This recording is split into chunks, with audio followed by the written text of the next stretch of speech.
Hello friends, welcome to the YouTube channel of verdict and views. आज से हम start कर रहे हैं हमारे फंडामेंटल राइट्स की सीरीज, जिसमें हम सारी चीज़ें, आर्टिकल का detailed explanation, landmark judgement, recent judgements, हर एक चीज़ बहुत डिटेल्ड और इजी लैंग्वेज में समझेंगे।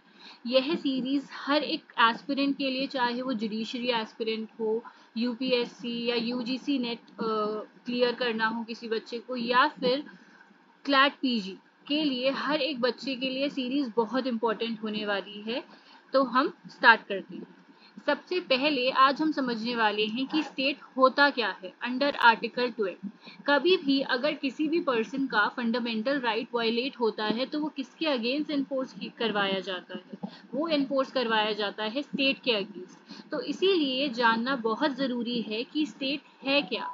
तो हम सबसे पहले समझते हैं जो हमें टेक्स्ट दिया गया है कॉन्स्टिट्यूशन ऑफ इंडिया में, हम पहले उसको पढ़ते हैं। आर्टिकल 12 का, the state includes the government, parliament of India, the government and legislature of each state and all local and other authorities within the territory of India or under the control of government of India। तो हमें यहाँ पर specifically एक list दी गई है कि क्या क्या चीजें स्टेट के अंदर आती है।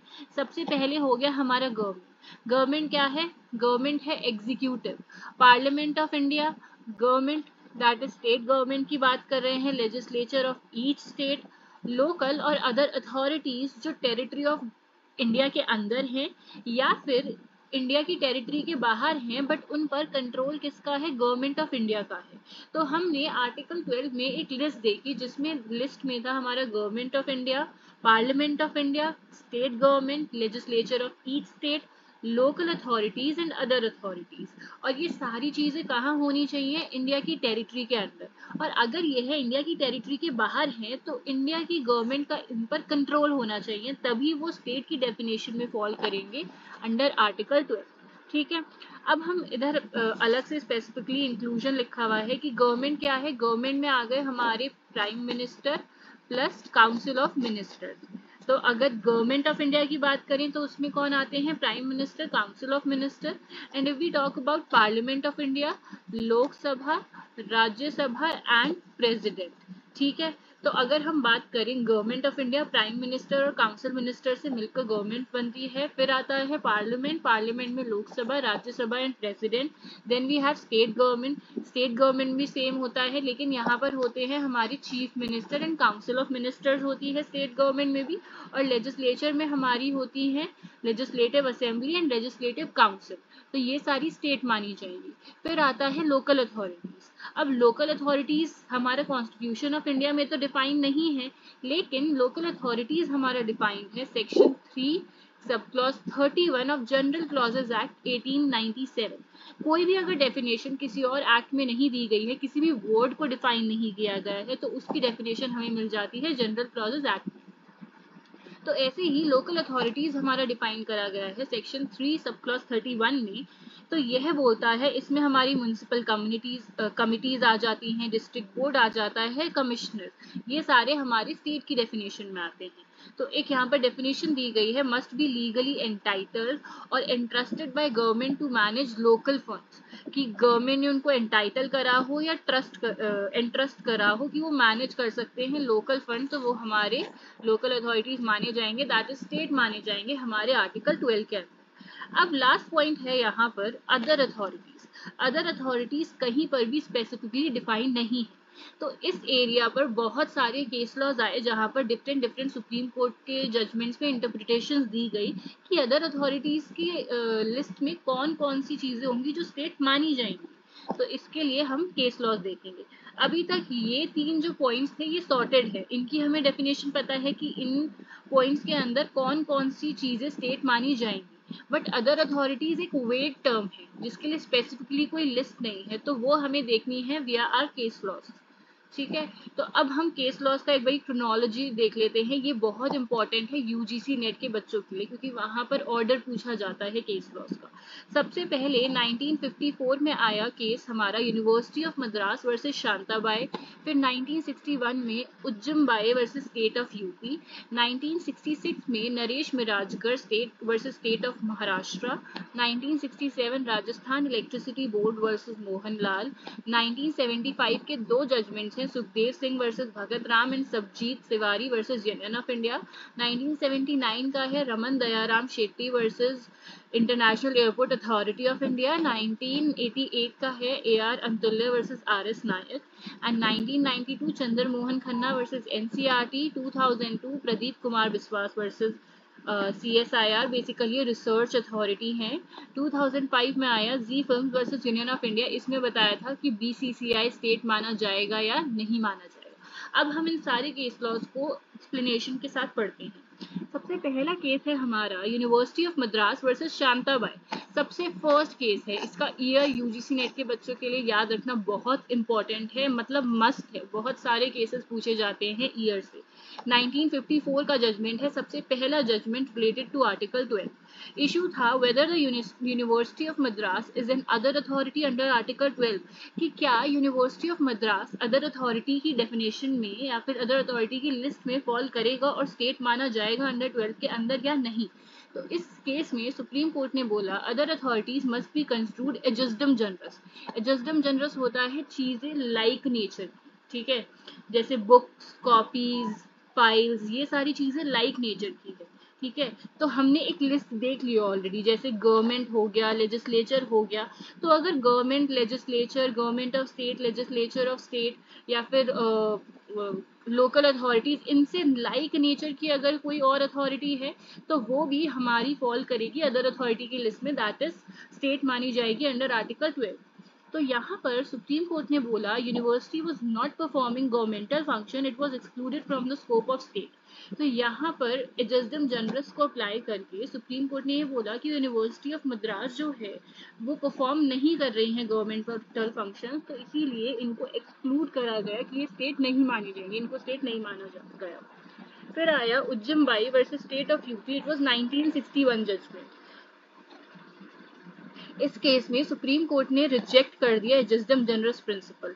सुप्रीम कोर्ट ने बोला कि आर्टिकल 12 में जो अदर अथॉरिटीज का टर्म है उसको इंटरप्रेट करने के लिए हम एजस्डम जनरस प्रिंसिपल नहीं लगा सकते, और ये बोला कि एंटिटीज जो लिस्ट है हमारी आर्टिकल 12 में do not share a common genus, कि उनका कॉमन जीनस नहीं है, तो हम एजस्डम जनरस के प्रिंसिपल पर उनको इंटरप्रेट नहीं करेंगे।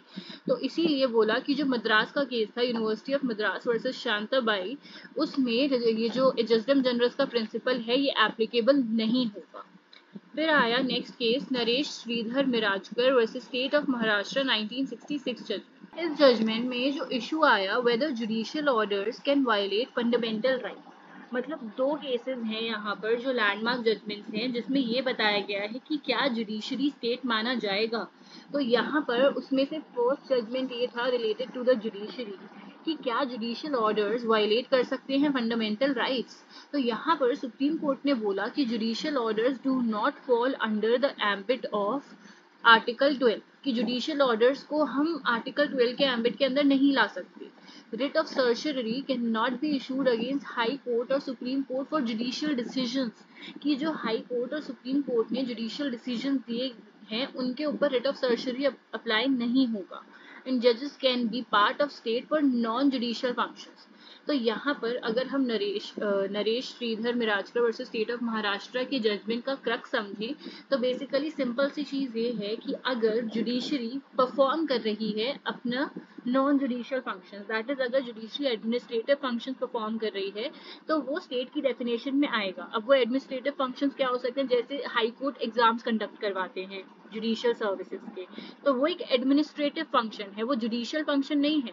तो अगर उस केस में किसी का फंडामेंटल राइट वायलेट होता है तो वो बिल्कुल जाकर अपना सुप्रीम कोर्ट या हाई कोर्ट में केस फाइल कर सकते हैं। लेकिन अगर हम बात करें जुडिशियल फंक्शंस की, तो जुडिशियल फंक्शंस के लिए अगर फंडामेंटल राइट वायलेट हो भी जाता है तो वो इस कैटेगरी में, स्टेट की कैटेगरी में फॉल नहीं करेगा। तो इफ जजेस परफॉर्म कर रहे हैं नॉन जुडिशियल फंक्शंस तो वो स्टेट की कैटेगरी में फॉल करेंगे। फिर नेक्स्ट केस है Rajasthan electricity board versus Mohan Lal, it was 1967 judgment. इसमें बोला गया था the court decline to apply a ejusdem generis. जैसे उज्जम बाई के केस में भी कोर्ट ने डिक्लाइन कर दिया था कि वो जजडम जनरस की जो डॉक्ट्रिन है वो यहाँ पर अप्लाई नहीं करेगी। सेम राजस्थान इलेक्ट्रिसिटी बोर्ड के केस में भी यही बोला गया कि जजडम जनरस की डॉक्ट्रिन अप्लाई नहीं करेगी। और बोला other authorities include all statutory bodies performing governmental और क्वासी गवर्नमेंटल फंक्शन। मतलब एक बेसिक गाइडलाइन दे दी कि जितनी भी अथॉरिटीज हैं, अदर अथॉरिटीज हैं, अगर वो स्टैट्यूट के अंदर क्रिएट करी गई हैं, किसी स्टैट्यूट के अंदर क्रिएट करी गई हैं, plus they are performing governmental, कोई गवर्नमेंटल फंक्शन परफॉर्म कर रही हैं, क्वासी गवर्नमेंटल फंक्शन परफॉर्म कर रही हैं, तो वो हमारी डेफिनेशन में आएंगी स्टेट की। And bodies created by statute with power to enforce laws, provide public service were included in the state. और जो बॉडी स्टैट्यूट के द्वारा क्रिएट करी गई हैं और वो लॉज को एनफोर्स कर सकती हैं या पब्लिक सर्विसेज प्रोवाइड कर सकती हैं, वो हमारी स्टेट मानी जाएंगी। तो अगर हम REB वर्सेस मोहनलाल का केस देखें तो यहाँ पर 3 रूल्स दिए गए कि जजडम जनरस अप्लाई नहीं करेगा। अदर अथॉरिटीज में वो स्टैट्यूटरी बॉडीज आएंगी जो गवर्नमेंटल या क्वासी गवर्नमेंटल फंक्शंस परफॉर्म कर रही हैं, और जो बॉडीज क्रिएट करी गई हैं स्टैट्यूट के द्वारा विद पावर्स, कि उनके पास पावर है कि वो लॉज को एनफोर्स कर सकती हैं, और दूसरी कि वो पब्लिक सर्विसेज प्रोवाइड कर सकती हैं, तो वो हमारी स्टेट की डेफिनेशन में फॉल करेंगी।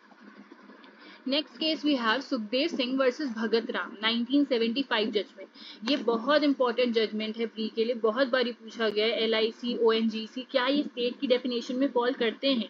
तो LIC ONGC and IFC statutory corporations है, मतलब स्टैट्यूट के अंदर इनको क्रिएट किया गया है, तो इसीलिए स्टेट है।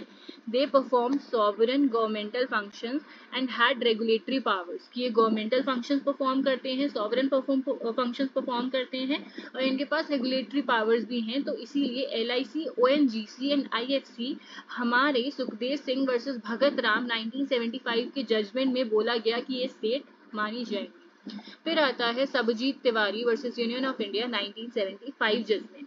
पूछा गया CSIR हमारा क्या CSIR is a research authority? जैसे जो लोग PhD करते हैं तो उनको CSIR या UGC नेट का पेपर देना होता है, तो यही क्वेश्चन यहाँ पर अराइज हुआ कि क्या CSIR हमारा स्टेट माना जाएगा या नहीं। तो यहाँ पर सुप्रीम कोर्ट ने बोला although funded and controlled by the government was excluded from the state, कि ये हालांकि फंड किया जाता है और कंट्रोल किया जाता है गवर्नमेंट के द्वारा, बट स्टिल यहाँ पर एक्सक्लूड कर दिया गया स्टेट की डेफिनेशन से। रीजन दिया गया it was registered under the society registration act and lacked statutory character, कि ये जो है ये रजिस्टर्ड है सोसाइटीज रजिस्ट्रेशन एक्ट के अंदर, तो इसका स्टैट्यूटरी कैरेक्टर नहीं है। फिर आया Ramanna Dayaram Shetty versus international airport authority, 1979 judgment. इसमें पूछा गया, इस केस में बेसिकली ना एक ओवरऑल गाइडलाइंस दे दी गई या क्राइटेरिया दे दिया गया कि कैसे किसी एक पर्टिकुलर अथॉरिटी को स्टेट माना जाएगा।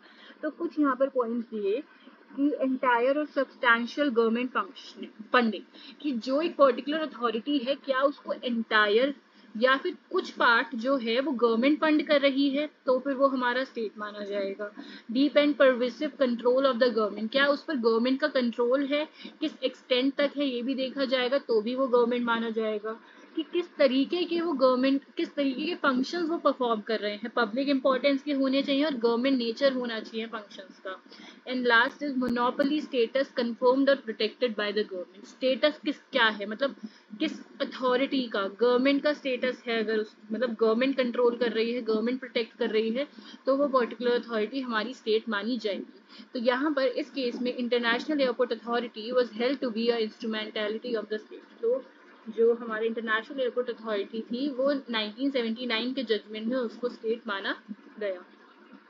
नेक्स्ट है AR Antulay versus RS Nayak, ये सेकंड जजमेंट है रिलेटेड टू जुडिशरी। पहला हमने देखा, अभी सेकंड जजमेंट है। Issue, can a judicial order be challenge under article 32 and 226? क्या जुडिशियल ऑर्डर को चैलेंज किया जा सकता है आर्टिकल 32 और 226 के अंदर? तो यहाँ पर बोला गया judicial orders even affecting fundamental rights do not violate part 3। Judicial orders चाहे फंडामेंटल राइट्स को अफेक्ट कर रहे हों बट वो वायलेट नहीं करेंगे पार्ट 3।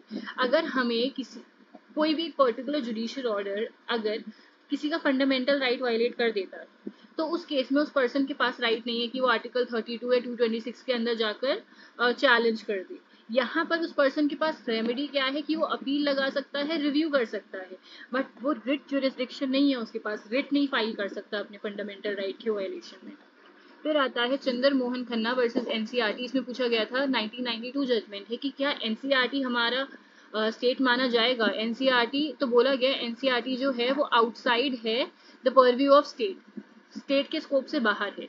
क्यों? क्योंकि लार्जली ऑटोनॉमस है, performs non governmental function perform करता है, receives only partial government funding. एक तो खुद से अपने फंक्शंस रेगुलेट करता है, दूसरा नॉन गवर्नमेंटल फंक्शंस है, और तीसरा है कि सिर्फ पार्शियल गवर्नमेंट फंडिंग मिलती है। फिर आया Pradeep Kumar Biswas versus Indian institute of chemical biology 2002।